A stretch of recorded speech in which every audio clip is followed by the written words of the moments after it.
Dzina la Atate ndi la Mwana ndi la Mzimu Woyera. Amen. Ndikulandireni abale ndi alongo pano pa tiyankhuleni Ambuye. Lero ndi lolemba pa 3 Oktoba chaka cha 2022. Tikumbukire tayamba mwezi okumbukira umodzi wathu chibalalitso cha mpingo, kufunikira kopititsa chikhulupiriro patsogolo.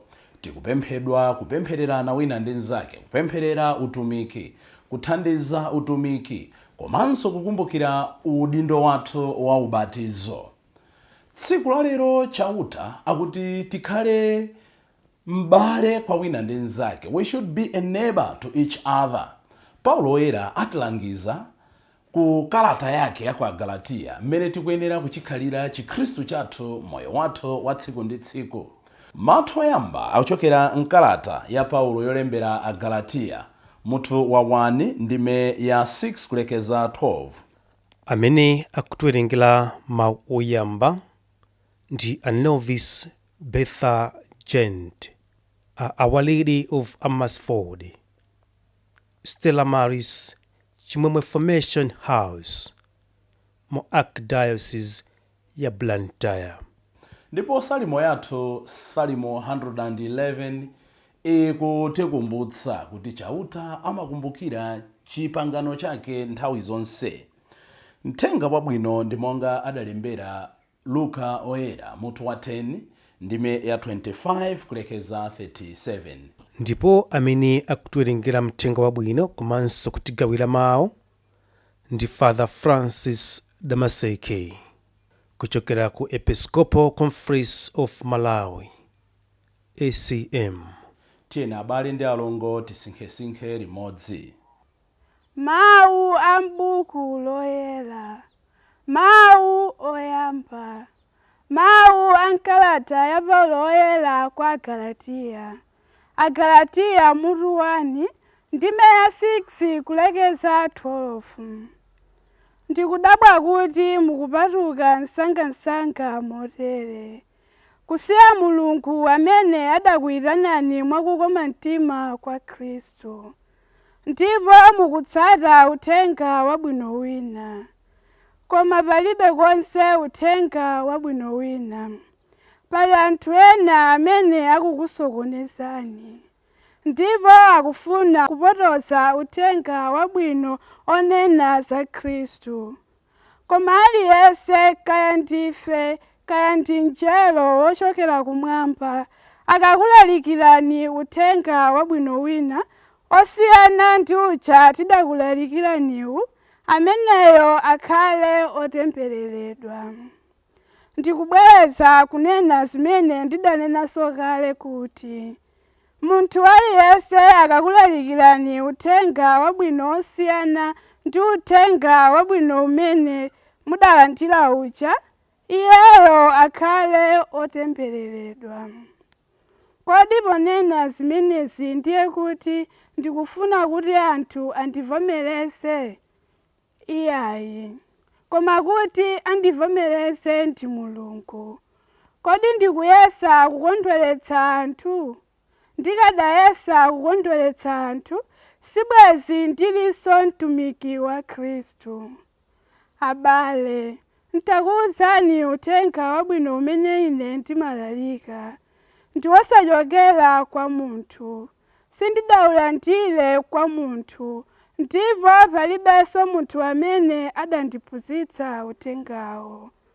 Koma ndi Yesu Khristu yemwe amene adawulula kwa ine. Mawu a Ambuye. Tithokoze Mulungu. Ambuye akhale nanu.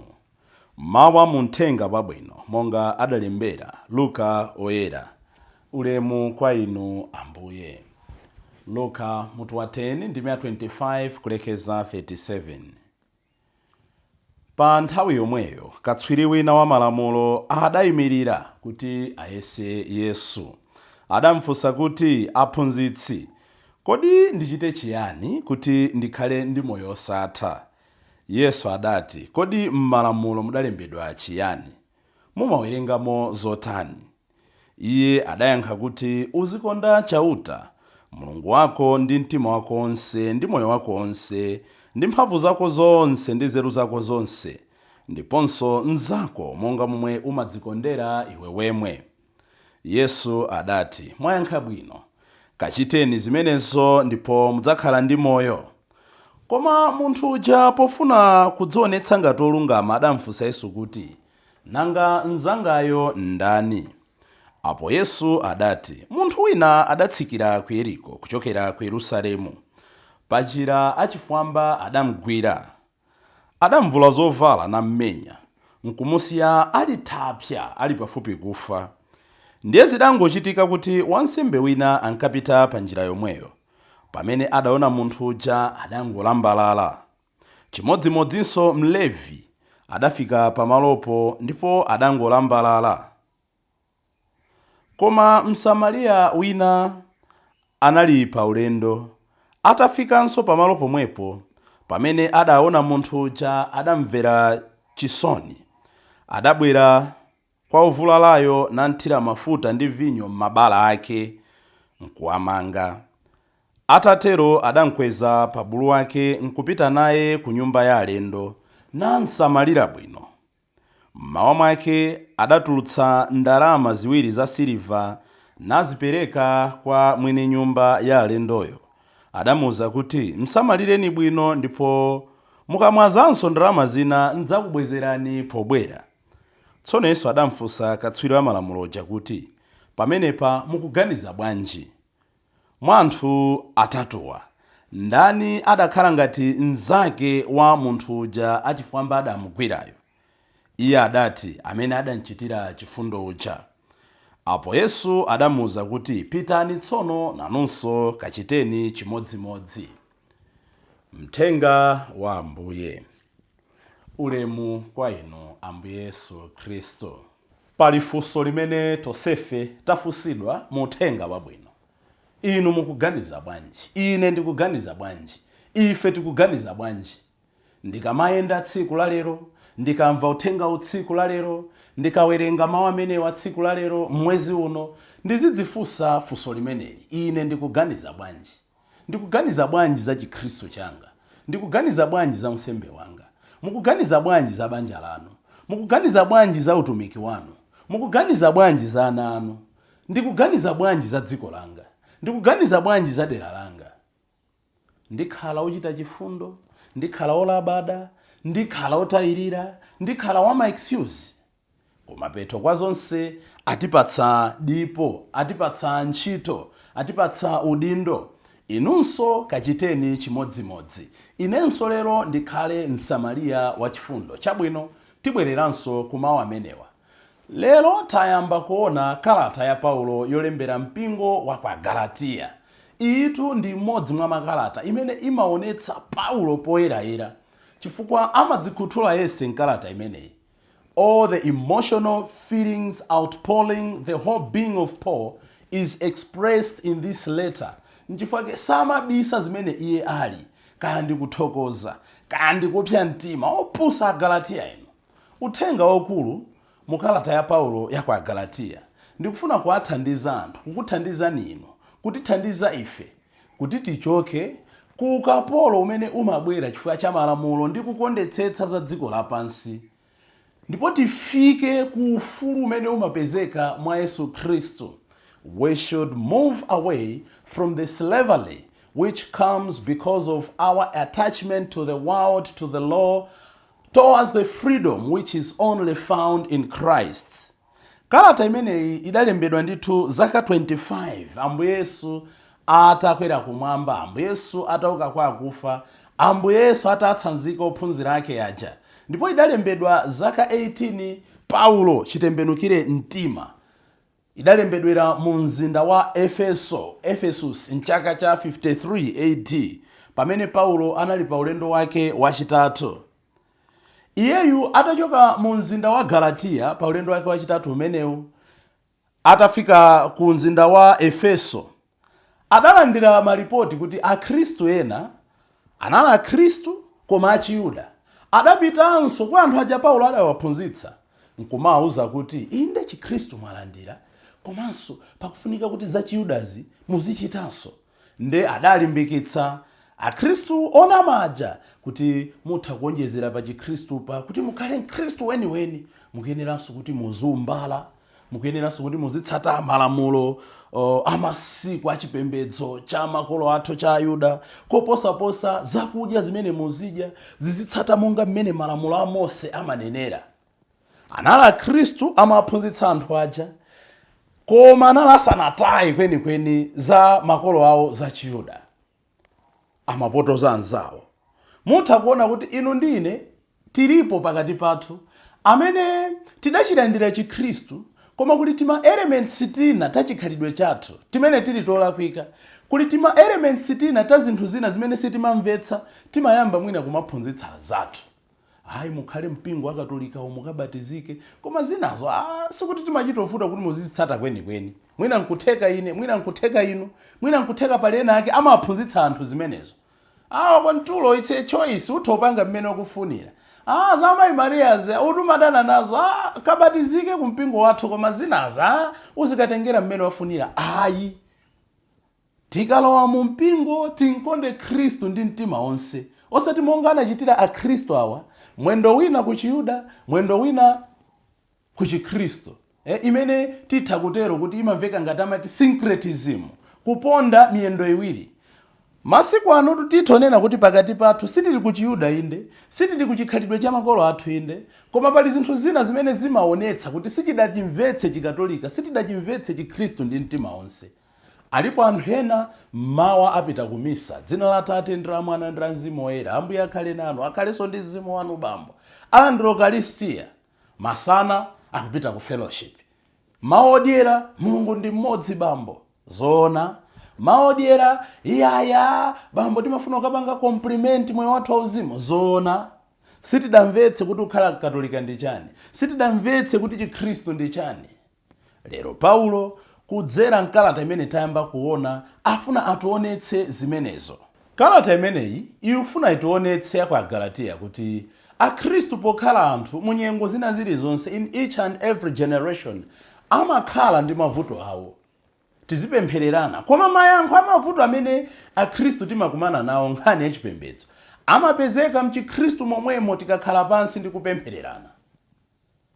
Alipo ambiri amaganiza kuti popeza dalo wa chikhristu sitizikumana ndi mavuto, popeza dalo wa chikatolika sitizikumana ndi mavuto okhudza chikatolika, popeza dalo wa moyo wakuti bungwe lakuti sitizikumana ndi mavuto. Ayi, mu chikhristu muli anthu, mu katolika muli anthu, kumphakati kwanu kuli anthu, mbungwe lanu muli anthu. Paulo ndi kalata yafuna atuonetse kuti mavuto amene timakumana nawo okhudza chikhristu osati mavuto enayi, mayankho ake ali mu chikhristu momwemo. Nkhani yakukangana, mayankho ali mu chikhristu momwemo. Nkhani ya mipatuko, mayankho ali mu chikhristu momwemo. Chimangovuta sitimafuna kugonjerana.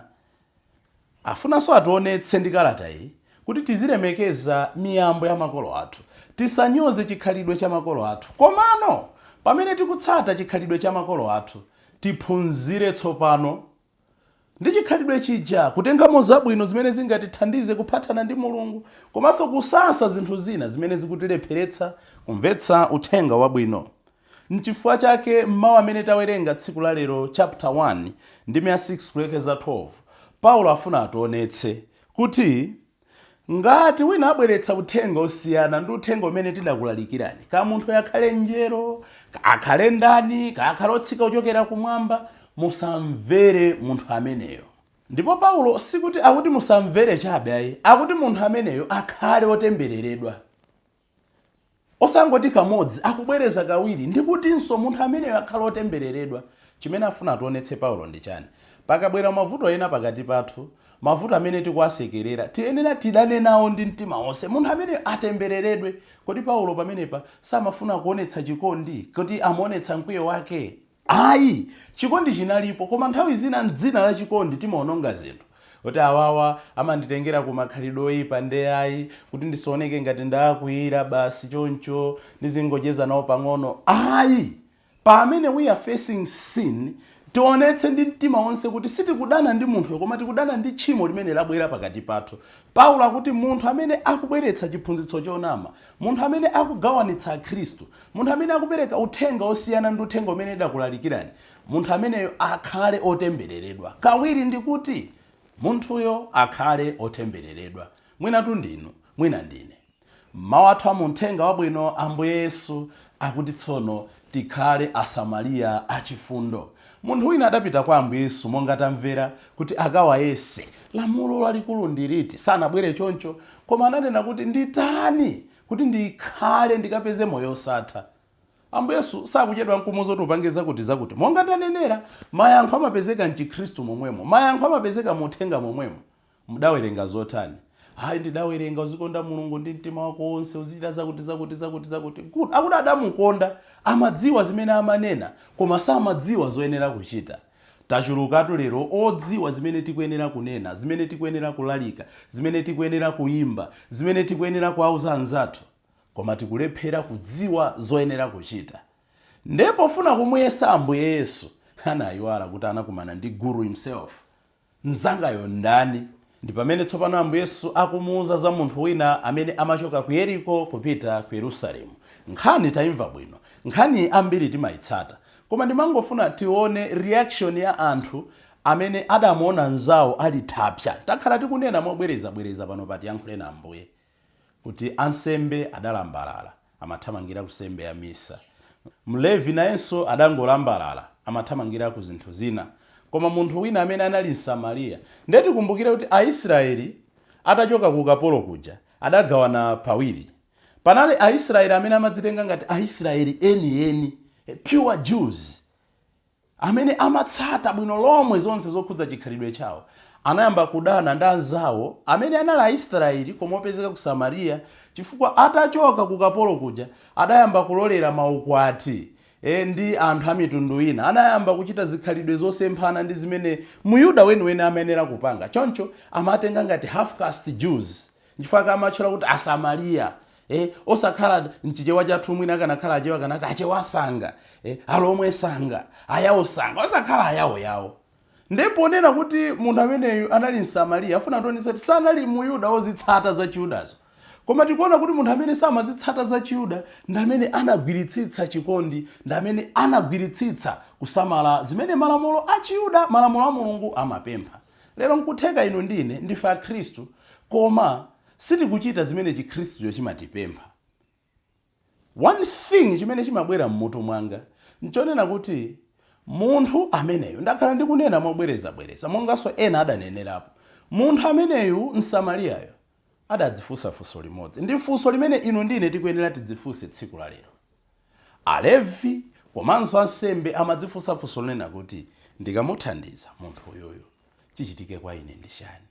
Mwina akunamizira, nanga mwina anzake ali pafupi ndikambomuthandiza andipweteka, mwina ine ndingopitiriza kumvulaza poti first aid sindimatha. Anali ndi zifukwa zawo zosiyanasiyana, lame excuses. Msamariya adadzifunsa funso nena kuti ngati ineyo sindimuthandiza chichitike kwa uyo ndi chani? If I don't help this man, what will happen to him? Ili ndi funso limene ndimenera ino ndi ine pamene Ambuye saunena kuti tidzifunse kuti ndichite chiyani, tidzidzifunsa. Ngati sindasamala akazi anga awasamale ndani? Ngati sindasamala ana anga chichitike kwa iwo ndi chani? Ngati sindipereka pepa Sunday, ngati sindipereka mtulo, ngati sindizipita ku misa ya mmawa, ngati sindizipita ku misa Sundays, chichitike ku mpingo wanga ndi chani? Ngati sinditenga gawo pa chibalalitso cha mpingo, chichitike ku mpingo wanga ndi chani? Ngati sindithandiza nawo tiyankhuleni Ambuye, chichitike pa tiyankhuleni Ambuye ndi chani? Ngati mawu a Mulungu samveka ponse inosatenga ku gawo, chichitike kwa anthu amene amenera kulandira mawu ndi chani? If I don't do this, what will happen? Ngati sindiyankhulako pa nkhani yakatangale, chichitike ndi chani ku dziko langa? Ngati ineyo ndikhale nawo mmodzi amene sakudana ndi katangale, chichitike ndi chani? Ambuye Yesu lero afuna tidzifunse funso limenelo. Ngati ineyo sindilapa, chichitike kwa ine ndi chani? N'chifukwa chake kumapeto kwa nkhani Ambuye Yesu atipatsa funso tosefe. Tsono inu mukuganiza bwanji?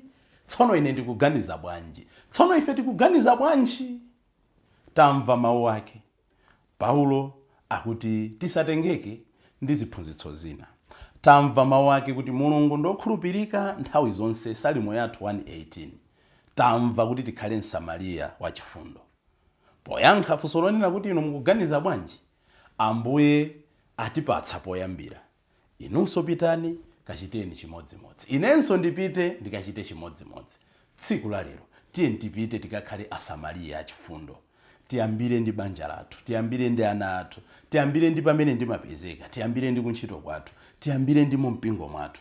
Potero tikometsa dziko lapansi. Kodi ndinokonzeka kukhala msamariya wachifundo? Kachiteni chimodzimodzi.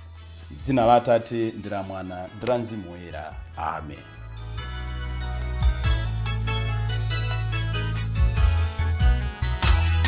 To